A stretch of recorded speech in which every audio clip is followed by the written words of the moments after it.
Hey, welcome everyone. Come on into the Nutmeg Tavern. Welcome to this number 4 in a special series where I read out loud the Christmas Carol. And we're having a lot of fun with this series. A lot of people are enjoying it. I hope you enjoy this. And, you know, we've done, let's see, the first stave, which kind of sets everything up, and the first 2 ghosts. If you want to make sure to see those episodes, you can find those in the playlist. There's probably a link down in the description section so you can see that if you haven't seen earlier episodes. But hey, this is the scary one. So here we go. This is the 4th stave, the last of the spirits. Here we go. The phantom slowly, gravely, silently approached. And when it came near him, Scrooge bent down upon his knee, for in the very air through which the spirit moved, it seemed to scatter gloom and mystery. It was shrouded in a deep black garment, which concealed its head, its face, its form, and left nothing of it visible save one outstretched hand. But for this, it would have been difficult to detach its figure from the night and separate it from the darkness by which it was surrounded. He felt that it was tall and stately when it came beside him, and that its mysterious presence filled him with solemn dread. He knew no more, for the spirit neither spoke nor moved. "Am I in the presence of the ghost of Christmas yet to come?" said Scrooge. The spirit answered not, but pointed downward with its hand. "You are about to show me the shadows of the things that have not happened, but will happen in the time before us?" Scrooge pursued. "Is that so, spirit?" The upper portion of the garment was contracted for an instant in its folds, as if the spirit had inclined its head. That was the only answer he received. Although well used to ghostly company by this time, Scrooge feared the silent shape so much that his legs trembled beneath him, and he found that he could hardly stand when he prepared to follow it. The spirit paused a moment, as observing his condition and giving him time to recover. But Scrooge was all the worse for this. It thrilled him with a vague, uncertain horror to know that behind the dusky shroud there were ghostly eyes intently fixed upon him, while he, though he stretched his own to the utmost, could see nothing but a spectral hand in one great heap of black. "The ghost of Christmas future," he exclaimed. "I fear you more than any specter I have seen. But as I know your purpose is to do me good, and I hope to live to be another man from what I was, I am prepared to bear you company and do it with a thankful heart. Will you not speak to me?" It gave him no reply. The hand was pointed straight before them. "Lead on," said Scrooge. "Lead on. The night is waning fast, and it is precious time to me, I know. Lead on, spirit." The phantom moved away as it had come towards him. Scrooge followed in the shadow of its dress, which bore him up, he thought, and carried him along. They scarcely seemed to enter the city, for the city rather seemed to spring up about them and encompass them of its own act. But there they were in the heart of it, on 'change, amongst the merchants, who hurried up and down and clinked the money in their pockets and conversed in groups and looked at their watches and trifled thoughtfully with their great gold seals and so forth, as Scrooge had seen them often. The spirit stopped beside one little knot of businessmen. Observing that the hand was pointed to them, Scrooge advanced to listen to their talk. "No," said a great fat man with a monstrous chin. "I don't know much about it either way. I only know he's dead." "When did he die?" "Last night, I believe." Why, what was the matter with him? Asked a third, taking a vast quantity of snuff out of a very large snuff box. I thought he'd never die. God knows, said the first with a yawn. And what has he done with his money? Asked a red-faced gentleman with a pendulous excrescence on the end of his nose that shook like the gills of a turkey cock. I haven't heard, said the man with the large chin, yawning again. Left it to his company, perhaps. He hasn't left it to me, that's all I know. This pleasantry was received with a general laugh. It's likely a very cheap funeral, said the same speaker, for upon my life, I don't know of anybody to go to it. Suppose we make up a party and volunteer. I don't mind going if a lunch is provided, observed a gentleman with the excrescence on the end of his nose, but I must be fed if I make one. Another laugh. Well, I'm the most disinterested among you, after all, said the first speaker, for I never wear black gloves and I never eat lunch, but I'll offer to go if anybody else will. When I come to think of it, I'm not at all sure that I wasn't his most particular friend, for we used to stop and speak whenever we met. Bye-bye. The speakers and listeners strolled away and mixed with other groups. Scrooge knew the men and looked towards the spirit for an explanation. The phantom glided on into the street. Its finger pointed to two persons meeting. Scrooge listened again, thinking that the explanation might lie here. He knew these men also perfectly. They were men of business, very wealthy and of great importance. He made a point always of standing well in their esteem in a business point of view. Strictly in a business point of view. How are you? Said one. How are you? Returned the other. Well, said the first, Old Scratch has got his own at last, hey? So I'm told, returned the second. Cold, isn't it? Seasonable for Christmas time. You're not a skater, I suppose. No, something else to think of. Good morning. And not another word. That was their meeting, their conversation, and their parting. Scrooge was at first inclined to be surprised that the spirit should attach importance to conversations apparently so trivial. But feeling assured that they must have some hidden purpose, he set himself to consider what it was likely to be. They could scarcely be supposed to have any bearing on the death of Jacob, his old partner, for that was the past, and this ghost's province was the future.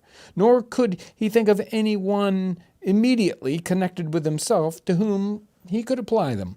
But nothing doubted that to whomever they applied, they had some latent moral for his own improvement. He resolved to treasure up every word he heard and everything he saw, and especially to observe the shadow of himself when it appeared. For he had an expectation that the conduct of his future self would give him the clue he missed and would render the solution to these riddles away. He looked about in that very place for his own image, but another man stood in his accustomed corner. And though the clock pointed to his usual time of day for being there, he saw no likeness of himself among the multitudes that poured in through the porch. It gave him a little surprise, however, for he had been revolving in his mind a change of life, and thought and hoped he saw his newborn resolution carried out in this. Quiet and dark, beside him stood the phantom with outstretched hand.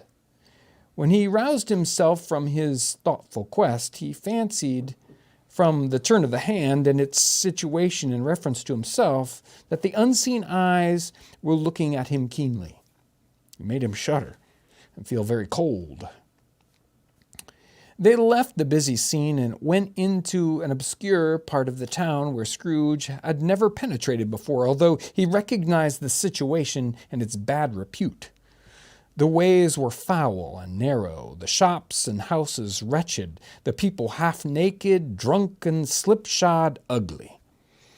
Alleyways and archways, like so many cesspools, disgorged their awful smell and dirt and life upon the straggling streets, and the whole quarter reeked with crime, with filth and misery. Far in this den of infamous resort, there was a low-browed beetling shop below a penthouse roof where iron, old rags, bottles, bones, and greasy offal were bought. Upon the floor within were piled up heaps of rusty keys and nails, chains, hinges, files, scales, weights, and refuse iron of all kinds. Secrets that few would like to scrutinize were bred and hidden in mountains of unseemly rags, masses of corrupted fat, and sepulchres of bones. Sitting in amongst the wares he dealt in by a charcoal stove made of old bricks was a gray-haired rascal nearly 70 years of age, who had screened himself from the cold air without by a frowsy curtaining of miscellaneous tatters hung upon a line, and smoked his pipe in all the luxury of calm retirement. Scrooge and the Phantom came into the presence of this man just as a woman with a heavy bundle slunk into the shop. But she had scarcely entered when another woman, similarly laden, came in too, and she was closely followed by a man in faded black, who was no less startled by the sight of them than they had been upon recognition of each other. After a short period of blank astonishment, in which the old man with the pipe had joined them, they all three burst into a laugh.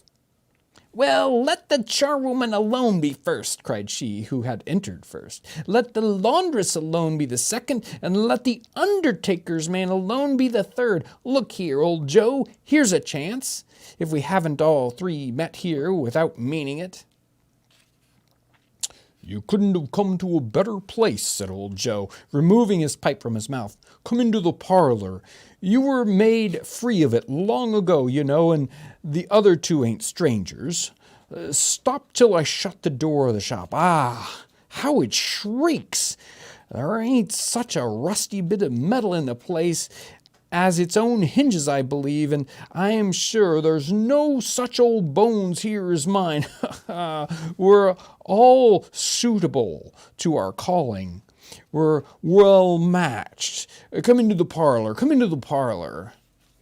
The parlor was the space behind the screen of rags. The old man raked the fire together with an old stair rod, and having trimmed his smoky lamp, for it was night, with the stem of his pipe, he put it into his mouth again. While he did this, the woman who had already spoken threw her bundle on the floor and sat down in a flaunting manner on a stool, crossing her elbows on her knees and looking with bold defiance at the other two. "What odds, then? What odds, Mrs. Dibbler?" said the woman. "Every person has a right to take care of themselves. He always did." "It is true indeed," said the laundress. "No man more so."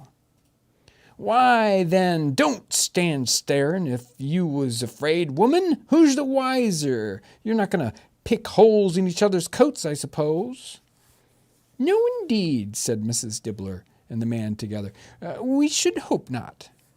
"Very well, then," cried the woman. "That's enough. Who's the worse for the loss of a few things like these? Not a dead man, I suppose?"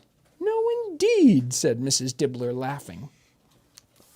"If he wanted to keep him after he was dead, wicked old screw," pursued the woman, "why wasn't he natural in his lifetime? If he had been, he'd have had somebody to look after him when he was struck with death, instead of lying gasping out his last there all alone."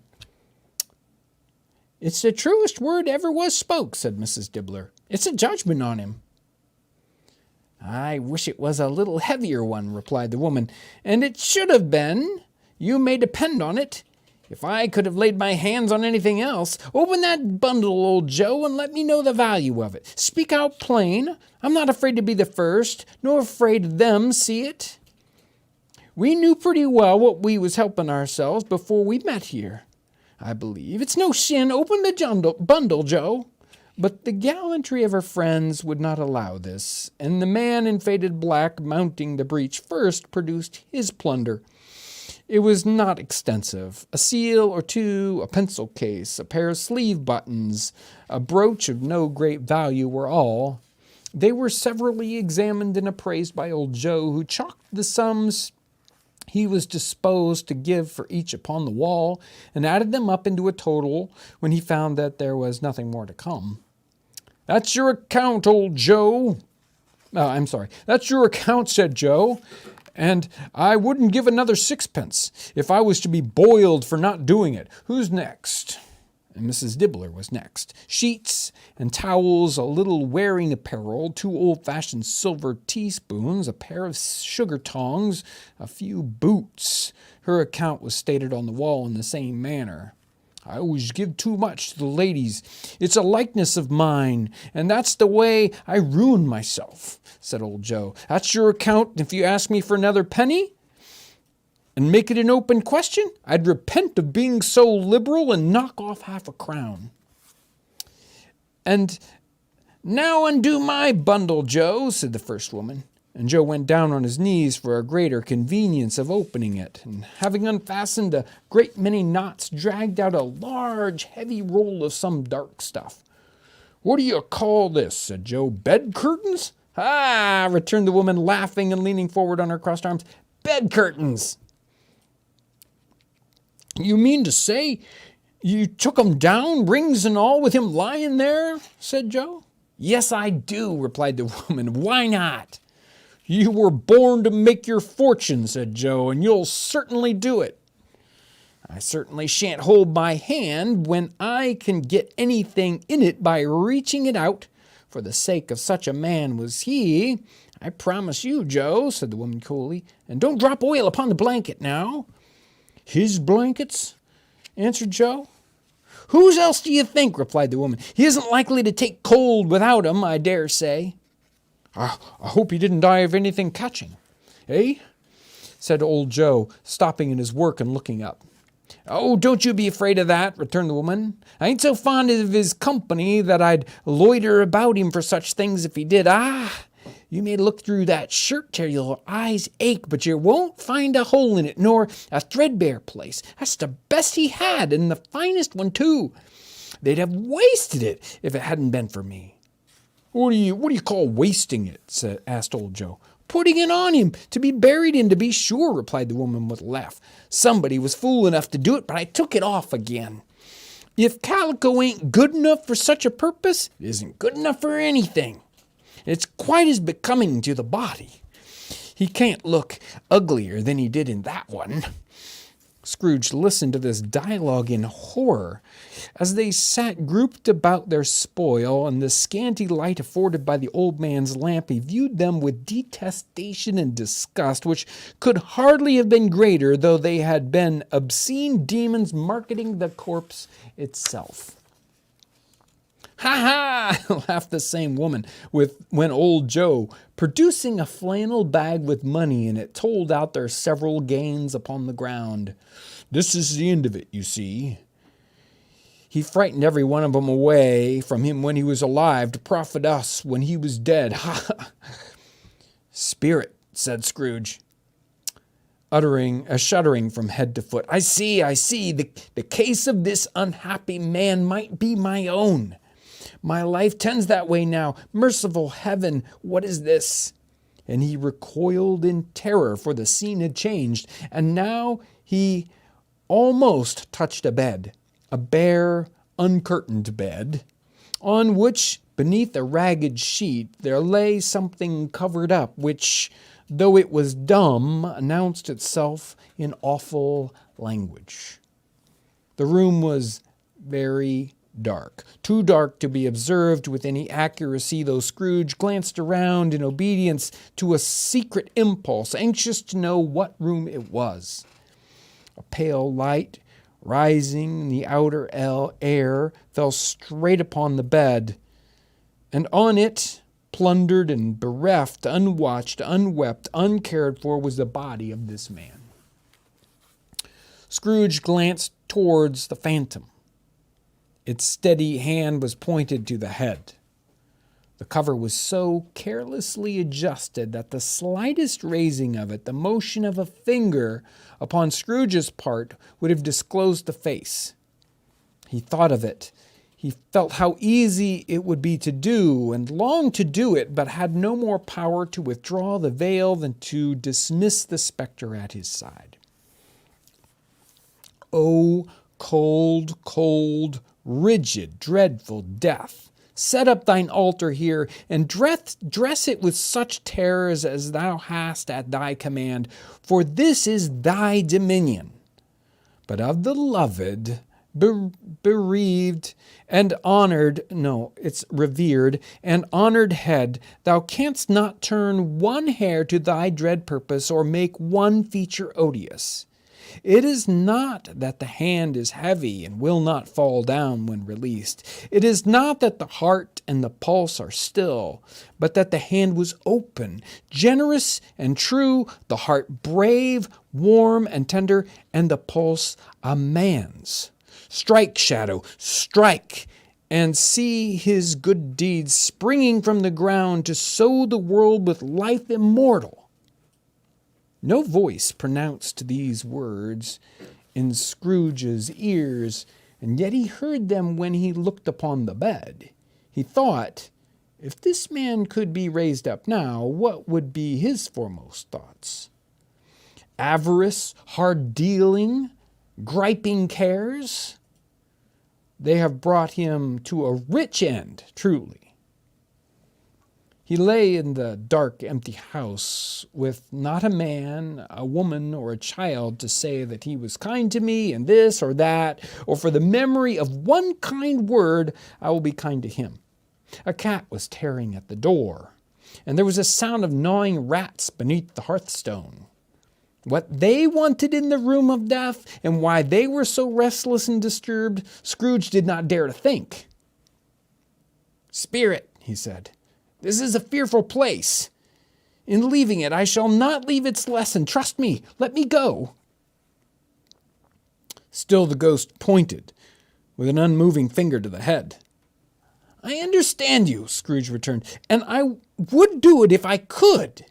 But I have not the power, Spirit. I have not the power." And again it seemed to look upon him. "If there is any person in this town who feels emotion caused by this man's death," said Scrooge, quite agonized, "show me that person to me, Spirit, I beseech you." The phantom spread its dark robe before him for a moment like a wing, and withdrawing it revealed a room by daylight where a mother and her child were. She was expecting someone, and with anxious eagerness, for she walked up and down the room, starting at every sound, looking out from the window, glancing at the clock, tried but in vain to work with her needle, and could hardly bear the voices of the children in their play. At length the long-expected knock was heard. She hurried to the door and met her husband, a man whose face was careworn and depressed, though he was young. There was a remarkable expression in it now, a kind of serious delight of which he felt ashamed, and which he struggled to repress. He sat down to the dinner that had been hoarded for him by the fire, and when she asked him faintly what news, which was not until after a long silence, he appeared embarrassed now to answer. "Is it good," she said, "or bad?" to help him out. "Bad," he answered. "We are quite ruined?" "No, there is hope yet, Caroline." "If he relents," she said, amazed, "there is? Nothing is past hope, if such a miracle has happened." "He is past relenting," said her husband. "He's dead." She was a mild and patient creature if her face spoke truth, but she was thankful in her soul to hear it, and she said so with clasped hands. She prayed forgiveness the next moment and was sorry, but the first was the emotion of her heart. "What the half-drunken woman whom I told you of last night said to me when I tried to see him and obtain a week's delay, and what I thought was a mere excuse to avoid me, turns out to have been quite true. He was not only very ill, but dying then. To whom will our debt be transferred? I don't know, but before that time we shall be ready with the money. Or even though we were not, it would be bad fortune indeed to find so merciless a creditor and a successor. We may sleep tonight with light hearts, Caroline. Yes, soften it as they would, their hearts were lighter. The children's faces, hushed and clustered round to hear what they so little understood, were brighter. It was a happier house for this man's death. The only emotion that the ghost could show him caused by the event was one of pleasure. Let me see some tenderness connected with a death, said Scrooge, or that dark chamber spirit which we left just now will be forever present to me. The ghost conducted him through several streets familiar to his feet, and as they went along, Scrooge looked here and there to find himself, but nowhere was he to be seen.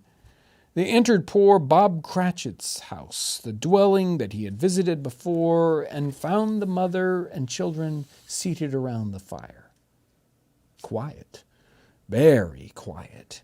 The noisy little Cratchits were as still as statues in one corner and sat looking up at Peter, who had a book before him.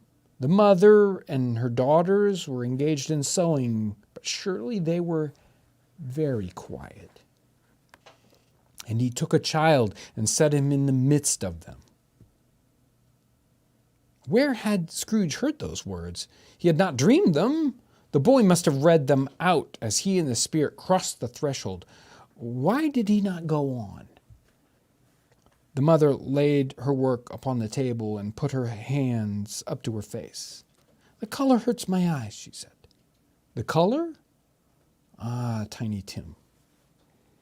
They're better now, said Cratchit's wife. It makes them weak by candlelight, and I wouldn't show weak eyes to your father when he comes for the world. It must be near his time. Past it, rather, Peter answered, shutting up the book. But I think he's walked a little slower than he used to these last few evenings, Mother. They were very quiet again. At last she said, in a steady, cheerful voice that only faltered once, I have known him walk with Tiny Tim upon his shoulder very fast indeed. And so have I, cried Peter, often. And so have I, cried another, and so all. But he was very light to carry, she resumed, intent upon her work. And his father loved him so that it was no trouble. And there's your father at the door. And she hurried out to meet him. And little Bob and his comforter, he had need of it, poor fellow, came in. His tea was ready for him on the hob, and they all tried who should help him to it most. And then the two young Cratchits got upon his knees and laid each child a little cheek against his face, as if to say, Don't mind it, father, don't be grieved. Bob was very cheerful with them and spoke pleasantly to all his family, and looked at the work upon the table, and praised the industry and speed of Mrs. Cratchit and the girls. They would be done long before Christmas, he said. Sunday? You went today then, Robert? Said his wife. Yes, my dear, said Bob. I wish you could have gone. It would have done you good to see how green a place it is. But you'll see it often. I promised him that I would walk there on a Sunday. My little child, cried Bob. My little child. He broke down all at once. He couldn't help it. If he could have helped it, he and his child would have been farther apart, perhaps, than they were. He left the room and went upstairs into the room above, which was lighted cheerfully and hung with Christmas. And there was a chair set close beside the child, and there were signs of someone having been there lately. Poor Bob sat down in it, and when he thought a little and composed himself, he kissed the little face. He was reconciled to what had happened and went down again quite happy. They drew about the fire and talked, the girls and the mother still working, and Bob told them of the extraordinary kindness of Mr. Scrooge's nephew, whom he had scarcely seen but once, and who met him in the street that day, seeing that how he looked a little, well, just a little down, said Bob, inquired what had happened to distress him. On which, said Bob, for he is the pleasantest spoken gentleman I have ever heard, I told him, I am heartily sorry for it, Mr. Cratchit, he said, and very heartily sorry for your good wife. By and by, how he ever knew that, I don't know. Knew what, my dear? Why, that you were a good wife, replied Bob. Everybody knows that, said Peter. Well observed, my boy, cried Bob. I hope they do. Heartily sorry, he said, for your good wife, and if I can be of service to you in any way, he said, giving me his card, that's where I live. Pray come to me. And now it wasn't, cried Bob, for the sake of anything that he might be able to do for us, as much as for his kind way, that this was quite delightful. It really seemed as if he had known our Tiny Tim and dealt with us. I am sure he's a good soul, said Mrs. Cratchit. You would be surer of it, my dear, returned Bob. If you had saw and spoke to him, I shouldn't be at all surprised, mark what I say, if he got Peter a better situation. Oh, hear that, Peter? Said Mrs. Cratchit. And then, cried one of the girls, Peter will be keeping company with someone and setting up for himself. Get along with you, retorted Peter, grinning. It's just as likely as not, said Bob, one of these days, though there's plenty of time for that, my dear. But, however and whenever we part from one another, I am sure we shall none of us forget poor Tiny Tim, shall we, or his first parting that there was among us. Never, father, they all cried. And I know, said Bob, I know, my dears, that when we recollect how patient and how mild he was, although he was a little child, we shall not quarrel easily amongst ourselves, or forget that Tiny Tim in our doing it. No, never, father, they all cried again. I am very happy, said little Bob. I am very happy. Mrs. Cratchit kissed him, and his daughters kissed him, and the two young Cratchits kissed him, and Peter and himself shook hands. Spirit of Tiny Tim, thy childish essence was from God. Spectre, said Scrooge, something informs me that our parting moment is at hand. I know it, but I know not how. Tell me what man that this was whom we saw lying dead. The ghost of Christmas yet to come conveyed him as before, though at a different time. He thought, indeed, there seemed no order to these later visions, save that they were in the future, into the resorts of businessmen he showed him not himself. Indeed, the spirit did not stay for anything, but went straight on, as to the end just now desired, until besought by Scrooge to tarry for a moment. This court, said Scrooge, through which we hurry now, is where my place of occupation is, and has been for a long length of time. I see the house. Let me behold what I shall be in the days to come. The spirit stopped. The hand was pointing elsewhere. This house, the house is yonder, Scrooge exclaimed. Why do you point away? The inexorable finger underwent no change. Scrooge hastened to the window of his office and looked in. It was an office still, but not his. The furniture was not the same, and the figure in the chair was not himself, and the phantom pointed as before. He joined it once again, wondering why and whither he had gone, accompanied it until they reached the iron gate. He paused to look around before entering. A churchyard. Here, then, the wretched man whose name he had now to learn lay underneath the ground, It was a worthy place, walled in by houses, overrun by grass and weeds, and the growth of vegetation's death, not life. Choked up with too much burying, fat with repleted appetite, a worthy place. The spirit stood amongst the graves and pointed down to one. He advanced towards it, trembling. The phantom was exactly as it had been, but he dread that he saw new meaning in its solemn shape. "Before I draw nearer to that stone to which you point," said Scrooge, "answer me one question. Are these the shadows of the things that will be, or are they the shadows of things that may be only?" Still the ghost pointed downwards to the grave by which it stood. "Men's courses will foreshadow ends, certain ends to which, if preserved in, they must lead," said Scrooge. "But if the courses be departed from, the ends will change. Say it is thus with what you show me." The spirit was immovable as ever. Scrooge crept towards it, trembling as he went, following the finger, and read upon the stone of the neglected grave his own name, Ebenezer Scrooge. "Am I that man who lay upon the bed?" he cried, upon his knees. The finger pointed from the grave to him and back again. "No, spirit! Oh, no, no!" The finger was still there. "Spirit," he cried, tightly clutching at its robes, "hear me!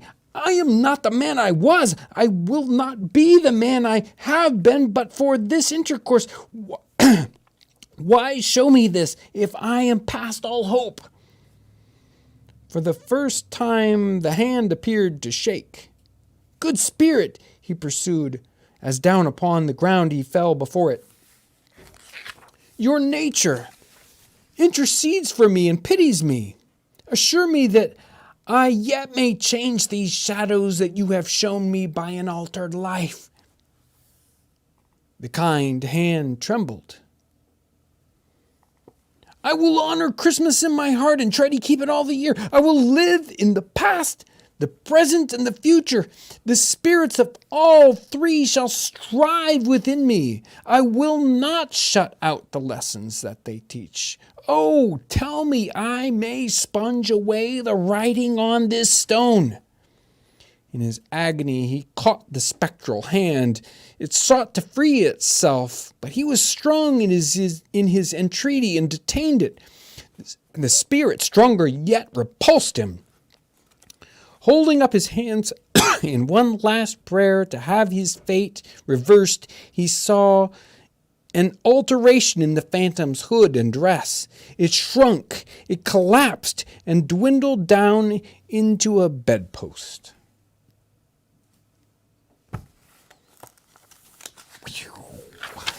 That was Stave 4. Great job. That's the end, right? That's the end of Stave 4. Yes, there's one last shortened segment. We will do that next Tuesday, and we will add on to the end of that some illustrations and some extra talk about that, and then we'll have the final episode with Carol, and we will really get into the guts, as it were, of Christmas Carol. That's not this Friday, but next Friday. Really excited for that. That was great. Yeah, boy. That was great. That's a powerful chapter. Yeah. Or Stave. That's definitely not a lot of fun going on in that one. Oh yeah, there's a very cheerful. Yep. But an amazing piece of writing. And I think it's a really interesting connection, especially after coming off of reading a couple of Washington Irving pieces and then reading these Dickens pieces. And they have that same kind of wonderful feel, the long explanations and these phrases that tack into each other. It can be a bit challenging to read at times because you're like, okay, exactly where am I at with this? But it is so much fun. It's so deep. I love it. Yeah, it's great. It's a classic for a reason. Right, and of course you're reading along occasionally if you've got the text in front of you, the original text, and you'll hit a word where it's like, okay, what was I going at? In this one, there's that very, very strange conversation with the second set of two gentlemen that are talking back and forth. And it's that very, very clipped conversation, and the one asks him whether he's a skater, and skate is spelled S-K-A-I-T-E-R. Really weird spelling of skater, but just like, the conversations that go on are just so, real. You can expect businessmen to be having those kinds of conversations, those first two conversations. It's like, he nailed it. Oh, yeah. So before we do donations, Yeah. people were asking, this is the original. Yeah, this is from the facsimile of the 1843. So this is the original stuff. And a lot of people were curious about, and I think it was mostly answered in here, but Scrooge's official job title. Yeah, well, he was a merchant money lender, so he did all sorts of things. They kind of explained that in the first one, where it's kind of like a dry goods store, but then on the side, and this is very, very true of just about everybody in that time period. If you ran a store, that you didn't just sell things, you were buying and trading. So even with your customers, you might do both of those. And you were doing things like lending money to people. And it's sort of like his business started off with selling dry goods and then slowly evolved more and more to the money lending aspects of what was going on. So I think, and generally you kind of see that going on. And there are multiple references. There's a wonderful sort of record of a particular 18th century merchant person who he dabbled in having stockings made for the military. He had his store, and he also had his money lending business. And they were all just sort of like separate parts of his how he made money, and he kind of kept them in compartments too. But so yeah, that's what Scrooge is doing. He's selling goods, and then later on, he's mostly a money lender. Right. Great. Do you want to read some of these? Yeah, I'm ready. That's been a lot of fun. Having you read it. Is that good right there? Yeah, I can see what we got here. Okay, I'm at the top. So okay. Go ahead. Marcel de Jong, thanks for reading the story. I'm enjoying it in the Netherlands. So it's probably de Jong. I probably pronounced that wrong. Thank you. Arizona Comrade, love this series. What do you think is the hardest part of reading these stories live? It can be challenging to hold all these phrases together as you're reading it to give them the real meaning. A lot of times just reading the text can be difficult. And you're just like, okay, now who's saying what here? And that's kind of the hardest part. And so I have to kind of go through and make sure I know exactly who's saying what and why they're saying it. That is a challenge. Coin for the pineapple. That's Matthew H. Thank you. There's David Cross. You need to scroll down for me. And hello, thank you, and good night. Thank you, David. Wendy Carr. Thank you for this lovely present. Thank you, Wendy. Alexander Lipich. Thank you very much to everyone at Townsends for bringing so much joy to us all. Special thanks also for your cookbooks. They are impossible to put down. I am so happy that you are enjoying the cookbooks. They are a lot of fun to just go through and peruse through. I mean, it's like strange. Kind of like, I don't think I'll go through the dictionary, Elizabeth Bushho. My 12-year-old son is enjoying this story so much. Thank you for reading this wonderful holiday story. Thank you, Elizabeth. There is D-Renee 65. What a lovely way to spend an afternoon. Thank you for reading. Thank you. Mr. Cuss, you think you need to scroll up for me? Here we go. Thank you. Love you, friends. Hope you have a happy holiday. Thank you, Mr. Cuss. John Kennington. Walker. Merry Christmas to everyone and Happy Yule. Thank you, John. George Decker says, fantastic. Thank you. Let's see. There's Jack Delgado, and he says, well done, John. Here's a little something to get yourself a wassail. Thank you so much, Jack. Speed and Style Tony, thank you, and Merry Christmas. Thank you, Speed and Style Tony. That's all we got. Thanks so much, everyone. We appreciate it. Yes. Oh, I think you got one more coming. Yeah, Let's go. See. There's Ian Hunt says, well done. Thank you, Ian. It has been a tremendous time here in the Nutmeg Tavern. I'm having a lot of fun reading these. It's really been a whole new challenge to come at this kind of a project. But hey, you know, it's like we do experiments nonstop here. So we never know what kind of fun stuff we're going to get to do next. But yeah, thank you for coming along with us as we read through the Christmas Carol. Kind of get a totally different feel for it than we might get from, you know, doing it, watching, you know, some video interpretation of it, a movie or whatever it is. Those are great. But boy, the text is something special. So, hey, I hope you join us. What is tomorrow already is Friday, and we'll be doing the Standard Nutmeg Tavern live stream here tomorrow at 4 o'clock.